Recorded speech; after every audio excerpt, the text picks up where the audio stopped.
কর ফাঁকি রোধে করদাতার ব্যাংক হিসাবে প্রবেশাধিকার চায় এনবিআর। তবে এখনো সিদ্ধান্ত দেয়নি বাংলাদেশ ব্যাংক। বিশ্লেষকরা বলছেন বিদ্যমান আইনে সম্ভব নয়, দরকার হবে আইনের পরিবর্তন। আরো জানাচ্ছেন গোলাম কাদির রবু।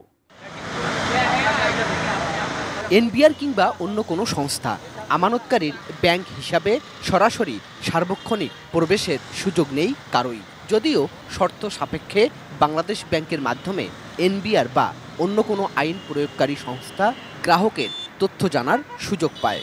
যদিও শর্ত সাপেক্ষে বাংলাদেশ ব্যাংকের মাধ্যমে এনবিআর বা আইন প্রয়োগকারী যে কোনো তদন্ত সংস্থা গ্রাহকের তথ্য জানার সুযোগ পায়। কিন্তু এখন এনবিআর মনে করছে কর ফাঁকি রোধ এবং রিটার্ন দাখিল প্রক্রিয়া সহজ। দুই কারণেই করদাতাদের ব্যাংক হিসেবে তাদের সার্বক্ষণিক প্রবেশ করার সুযোগ দরকার। সেজন্য বাংলাদেশ ব্যাংকের কাছে তারা আবেদনও করেছে। স্বাস্থ্যকর অল টাইম ফ্যামিলি কেক, সব সময় অল টাইম হেলদি লাইফ।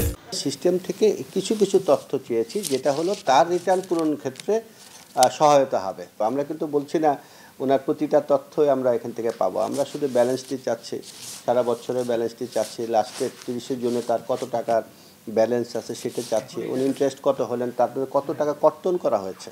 অনেক সময় এই তথ্যটাও কিন্তু ব্যাংকের কাছে থাকলেও এটা আমাদের করদাতাদের কাছেও থাকে না। এই কারণেই কাজটি করা। এটা আসলে to help the tax pairs in submitting the very correct return.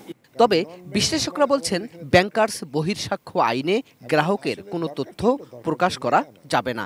তাই এটা করতে গেলে সবার আগে দরকার হবে আইনের পরিবর্তন। এনবিআর যে অ্যাক্সেস চাচ্ছে সেটা থেকে তো আমি দ্বিমত করি না। এনবিআর যদি ডিরেক্ট অ্যাক্সেস চায় যে কোনো সময়, তাহলে আইনটাই চেঞ্জ করতে হবে। আইনে পারমিট করে না, কারণ ওটা তো ওই যে ব্যাংকের একটা কথা আছে সিক্রেসি, তাই না?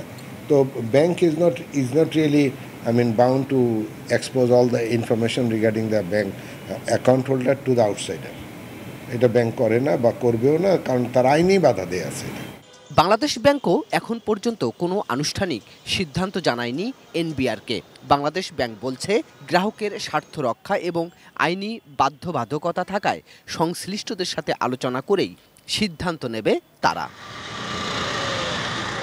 জাতীয় রাজস্ব বোর্ডের তথ্য বলছে বর্তমানে দেশে প্রায় 1,20,00,000 টিআইএনধারীর মধ্যে রিটার্ন দাখিল করছেন মাত্র 45 লাখ করদাতা। গোলাম কাদির রবু, এটিএন নিউজ, ঢাকা।